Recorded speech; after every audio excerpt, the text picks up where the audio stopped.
अस्सलाम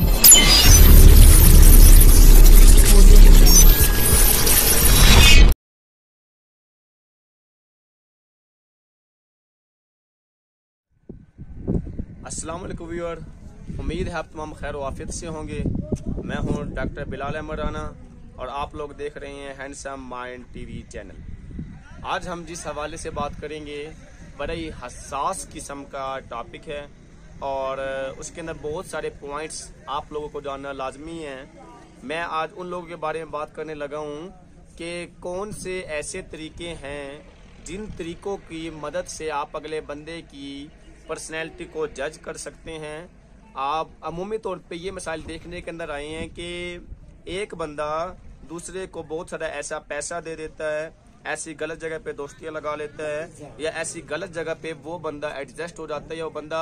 मुख्तलिफ जगह पे मुख्तलिफ दोस्तों के उलझनों के अंदर या मुख्तलिफ जगह पे पैसे के लेन देन के अंदर या मुख्तलिफ जगह पे दूसरी गलत कंपनी गलत सोसाइटी के अंदर उसके इन्वॉल्व होने की वजह से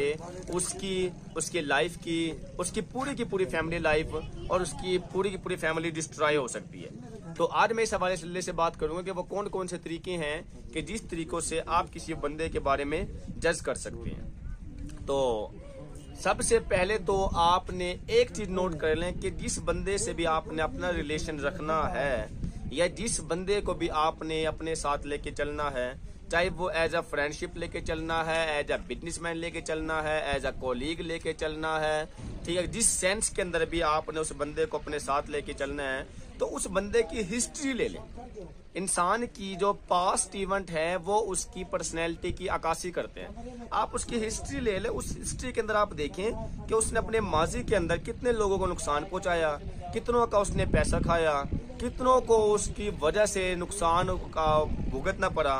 कितना दफा वो पुलिस केस में इन्वॉल्व हो चुका है, कितनी दफा उसके ऊपर माशरती बुराइयों की तोहमतें लगा के उसको निगलेक्ट किया गया है। तो ये जब आप उसकी हिस्ट्री ले लेंगे तो हमेशा हम फ्यूचर को हिस्ट्री के साथ एसोसिएट करते होते हैं। यानी कि ये नहीं है कि एक बंदा अगर हिस्ट्री ले और वो बंदा गंदा है और वो अच्छा नहीं हो सकता, अच्छा तो गंदा नहीं हो सकता, ये भी मुमकिन है। लेकिन इसको जानने का एक फैक्टर ये तो है ना कि आप लोग उसकी हिस्ट्री लाजमी मैयर करें। आप लोगों ने किसी को पैसे देने उसकी हिस्ट्री लें कि इससे पहले उसने किसी के पैसे तो नहीं खाए पिए, कोई ऐसा मामला तो नहीं किया उस बंदे ने। अगर आपने किसी से दोस्ती रखनी है उससे पहले उसकी हिस्ट्री ले लें कि मुझसे पहले किसी और बंदे से इसने दोस्ती रखने के बावजूद वजह से उसने किसी बंदे को नुकसान तो नहीं पहुंचाया है। अगर आपने किसी बंदे को एज अ पार्टनर साथ लेके चलना है, एज अ बिजनेसमैन साथ लेके चलना है, एज अ कोलीग साथ लेके चलना है, एज अ हॉस्टल मेट साथ लेके चलना है, तो उसकी हिस्ट्री थोड़ी सी देख लें कि आया कि उसकी हिस्ट्री में कोई ऐसी चीजें, कोई ऐसी बातें जो कि नुकसान पहुंचाने वाली हैं। तो अगर वो नुकसान पहुंचाने वाली हैं तो इसका मतलब वो आपको भी नुकसान पहुंचा सकती है। दूसरा जो अहम फैक्टर है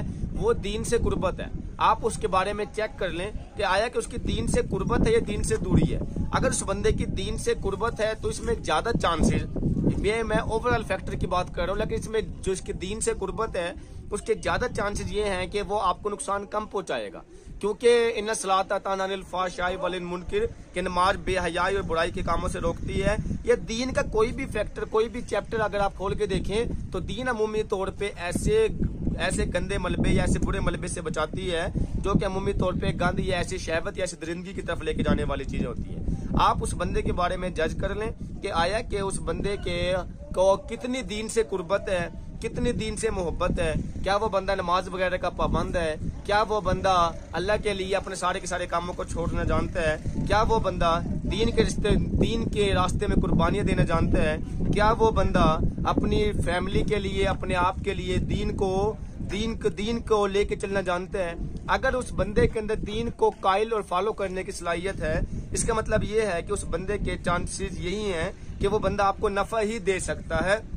ये दूसरा फैक्टर है जो मैंने बताया कि अगर आपने किसी बंदे को जज करना है या किसी बंदे की असेसमेंट करनी है, इस बंदे को अगर आपने एज अ पार्टनर या एज अ बिजनेसमैन या एज अ कोलीग या एज अ हॉस्टल मेट अगर आपने उसको साथ लेके चलना है कि उस बंदे के दीन से कुर्बत देख लें। अमूमी तौर पे जो लोग दीन से दूर होते हैं तो वो बहुत ज्यादा ऐसी शहवत दरिंदगी की तरफ या बहुत सारे ऐसे गलत कामों की तरफ लग जाते हैं कि जिसकी वजह से उनके लिए मसाइल आते हैं। और ये चीज भी देखने के अंदर आई है कि जितने भी मुस्लिम ऑथर हैं, इसके अंदर शेख मौलाना शेख अली थानवी हो गए, इमाम गजाली, इब्ने रुश्द, अल-किंदी, अल-फराबी, इब्ने बाजे, इब्ने माजर, बहुत सारे ऐसे मुस्लिम ऑथर्स हैं जिन्होंने ये बात सबकी कॉमन है कि अगर एक बंदे के दीन से कुर्बत है तो उसके चांसेस यही है कि वो मेंटली तौर पे ज्यादा हेल्दी है और वो अच्छे कामों के उसके चांसेस ज्यादा हैं, और अगर एक बंदे के दीन से दूरी है तो वो दूसरों को नुकसान भी पहुंचा सकते हैं। तीसरे नंबर पे चीज, आप उसकी फैमिली को जज कर लें। फैमिली को जज करने के लिए आप लोगों ने क्या करना है, उसकी फैमिली के अंदर कितने बहन भाई हैं उसके, ठीक हो गया, और वो अपने बहन भाइयों को कितना नफा देने वाला है और उसकी प्रोडक्शन की वजह से उसकी फैमिली को कितना फायदा मिल रहा है। अगर वो मैरिड है, उसके बीवी बच्चों को कितना फायदा मिल रहा है। अगर वो अपने प्रोडक्शन की वजह से अपने फैमिली को, अपने बीवी बच्चों को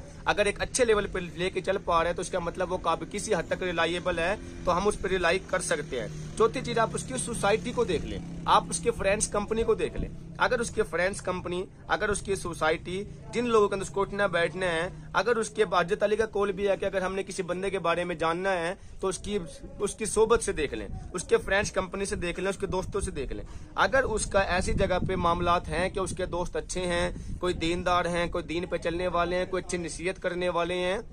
तो इसका मतलब ये है कि उसके जो बचने के चांसेस हैं वो भी ज्यादा हैं। इसका मतलब वो बंदा रिलायबल ज्यादा हो सकता है, उस बंदे के ऊपर ट्रस्ट ज्यादा किया जा सकता है और वो बंदा आप लोगों को नुकसान पहुंचाने वाले चांसेस कम देगा। और जो पांचवा नेक्स्ट फैक्टर है वो ये है कि आप उसके एटीट्यूड को मेजर करें। एटीट्यूड को मेजर करने के लिए आप लोगों ने क्या करना होता है, अगर हमने किसी से किसी बात के बारे में उससे निकलवाना चाहते हैं तो उसका तरीकाकार ये होता है कि आप उसे ना किसी थोड़ी सी बात को, थोड़ी सी आप उसको जैसे माचिस की तीली लगाते हैं, ठीक है, थोड़ी सी आप उसकी बात उसके सामने कर दें और आप खामोश हो जाएं। उसके मुंह से निकलने वाले अल्फाज को नोट करें, जिस तरह के उसके मुंह से निकलने वाले अल्फाज है उसकी पर्सनैलिटी की अक्कासी करते हैं। इसका मतलब वो बंदा खुद भी इस तरह से है। इसकी मिसाल ऐसे भी है कि मैं चाहता हूं कि मैं मिसाल के तौर पर इस बंदे के बारे में व्यू चेक कर लूं कि इस बंदे के बारे में, पीपी के बारे में या नून लीग के बारे में या किसी दोस्त के बारे में या किसी फैमिली के बारे में कैसे व्यू हैं, तो मैं उस माहौल में जाके उन लोगों के सामने, सिर्फ उस एक बंदे के सामने सिर्फ एक या दो फिगर के अंदर कह देता हूँ कि यार ये तो बड़ी मजे की चीज है या ये तो बड़ी गंदी चीज है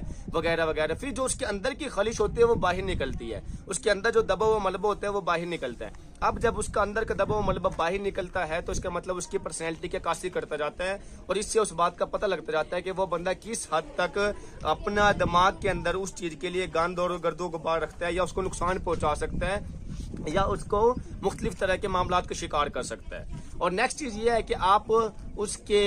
फैमिली को, उसके फ्रेंड्स को चेक कर लें और इसके साथ साथ जो बंदा बजाता खुद है उसको ये देख लें कि वो बंदा तालीम वाला है या कि इलिटरेट है। अमूमी तौर पे जो जिसने एजुकेशन हासिल की हुई होती है तो उसको थोड़ा बहुत अपने नफे नुकसान का इज्जत बेइज्जती का मसला उसके साथ लाजमी रहता है, उसको थोड़ा सा डर या थोड़ी सी पहचान लाजमी रहती है। और अगर वो बंदा अनपढ़ है तो उसके चांसेस ये हैं कि वो बंदा इस तरीके से ज्यादा अपना क्या नाम दूसरे को नुकसान पहुंचा सकता है। ये जनरल फैक्टर लाजमी नहीं है ऐसा हो, ये हमने हर एंगल से देखना होता है। कोई एक फैक्टर की बुनियाद पर हम किसी बंदे के बारे में फाइनल नहीं कर सकते, उसके ओवरऑल फैक्टर को हमने मेजर करना होता है। उसके बाद कुछ केस ऐसे हैं कि जिसके अंदर बड़े हसास किस्म के हैं हमारे मुआशरे में, जैसे सियासत, सहाफत, वकालत या कुछ इस तरह की चीजें हैं जो कि थोड़ी सी हसास मैटर्स के अंदर आ जाती हैं। इसमें जो रहने वाले लोग होते हैं वो भी थोड़े हसास आ जाते हैं। हसास से मैं इस सेंस के अंदर कहना चाह रहा हूँ कि ये लोग सहाफत वाले, सियासत वाले, वकालत वाले, ये चीजें ऐसी हैं कि यहाँ पे जो है ना हमें अपनी पर्सनैलिटी को बाकायदगी से बाज़ाब्ता तौर पे एक दीनी तरबियत के अंदर मेंटेन करना थोड़ा सा मुश्किल होता है। अगर एक बंदे का इस तरह की दिलचस्पियां हैं तो वो बंदा थोड़ा सा आपके लिए सेंसिटिव साबित हो सकता है। तो इसके लिए भी लाजमी है कि आप उस बंदे की एक्टिविटी देख लें कि वो बंदा करता है कि सारे दिन के अंदर। उसके बाद नेक्स्ट काम आप ये देख लें कि उस बंदे के सोर्स ऑफ इनकम क्या है। अगर उसके सोर्स ऑफ इनकम अच्छे हैं और अगर वो बंदा अपने अच्छी जगह पे अपनी लाइफ को देने के बाद एक अच्छा सोर्स ऑफ इनकम जनरेट कर लेता है तो इसका मतलब उसके नफा पहुंचाने के चांसेस भी ज्यादा है। ये कुछ ऐसे फैक्टर हैं जिसकी वजह से हम अगले बंदे की पर्सनैलिटी को मेजर कर सकते हैं। इसके अलावा एक बाकायदा सिस्टमेटिकली वे होता है, उसके अंदर हमने साइकोलॉजिकली टेक्निक्स लगानी होती हैं, साइकोलॉजिकली टेस्ट लगाने होते हैं। वो टेस्ट की एक अलग कंडीशन होती है, पर्सनैलिटी टेस्ट मुख्तलिफ तरह के होते हैं जिसके अंदर हमने वो टेस्ट अप्लाई करने होते हैं, अगले बंदे की पर्सनैलिटी को जानना होता है। इसके अलावा जो आखिरी तरीका है वो ये है कि आप एक क्वेश्चनियर को फिल कर सकते हैं जो कि साइकोलॉजिकल टेक्निक्स की ही टेक्निकों में से एक टेक्निक क्या है, उस क्वेश्चनियर के अंदर आप उन सवालात को ऐड कर दे जिन सवालात के बारे में आप अगले फर्द से जानना चाह रहे होते हैं। अब उन सवालात के जो जवाबात वो देते हैं आपसे, इसका मतलब वो जवाबात उसकी पर्सनैलिटी की अक्कासी करते हैं। अब अगर वो जवाबात पॉजिटिव साइड पे ज्यादा जा रहे हैं तो उसका मतलब उसके नफा देने के चांसेस ज्यादा हैं, और अगर वो जवाबात नेगेटिव साइड पे ज्यादा जा रहे हैं तो इसका मतलब उसके नुकसान देने के चांसेस भी ज्यादा हैं। ये कुछ ऐसी टेक्निकें हैं, कुछ ऐसी बातें हैं जिसके जरिए से आप अगले बंदे की पर्सनैलिटी को असेस कर सकते हैं। अगर ये एक बंदे में ये सारे फैक्टर मौजूद हैं तो मैं यकीनी तौर पे कह सकता हूं कि वो बंदा आपको फिर नुकसान नहीं देगा, और अगर एक बंदे के अंदर जितने ये फैक्टर माइनस होते चले जाएंगे तो इतना ही उस बंदे के नुकसान देने के चांसेस भी होंगे। इसीलिए आप लोग कहीं पे किसी भी तरह के रिलेशन को मेंटेन करने से पहले आप इस सारे फैक्टर को देख लें। और मेरी वालिदैन से एक नसीहत ये है कि जब वो अपने बच्चे को उनके दोस्तों के लिहाज से इस सेंस में ना देखें कि वो गरीब है या अमीर है, बल्कि वो इस सेंस के अंदर देखें कि वो कितना दीनदार है और कितनी अच्छाई पे चलने वाला है। क्योंकि अगर एक अमीर दोस्त है लेकिन उसने अपने बाप का पैसा तबाह कर दिया, हमें खुश होने की लोड़ नहीं है। अगर वो बच्चा हमारे बच्चे के साथ रहता है तो हमारे बच्चे का भी पर्सनैलिटी को डिस्टर्ब कर सकता है। इसीलिए आप लोग जिनसे हमारे बच्चों की दोस्तियां हैं तो उनके कंपनी को चेक करके ये देख लें कि चाहे वो गरीब अमीर से फर्क नहीं पड़ता, लेकिन अगर वो दीनदार है, एक अच्छे फैमिली से ताल्लुक रखता है, एक अच्छी तरबियत वाले घराने से ताल्लुक रखता है, एक शऊर वाले घराने से ताल्लुक रखता है, तो इसका मतलब उसके जो अच्छी प्रोडक्टिव है वो देने के चांसेस ज्यादा होते हैं। हमने मेंटली तौर पे मैयर करना होता है कि अगले बंदे ने मेंटली तौर पे कितनी पॉजिटिव वैलेंसी हमें देनी होती है। वो जब maximum positive valency, maximum factor इकट्ठे होते हैं तो वो हमें ज्यादा फायदा दे सकते हैं बनिस्बत उन लोगों के जो हमें कम फायदा देते हैं। इसलिए जब भी आप लोगों ने किसी से किसी भी तरह का रिलेशन बनाना है तो इन सारे के सारे फैक्टर को देखें। अब अगर ये ज्यादातर फैक्टर आपके पॉजिटिव साइड पे जा रहे हैं तो आप उसके इस सारे के सारे मामलात को ओके कर दें, और अगर आपके नेगेटिव साइड पे जा रहे हैं तो फिर उस रिलेशन से बचने की कोशिश करें। मुझे उम्मीद है कि ये वीडियो देखने के बाद आपको बहुत कुछ सीखने का मौका मिला होगा। इसके साथ ही इजाजत चाहेंगे। अल्लाह हाफिज।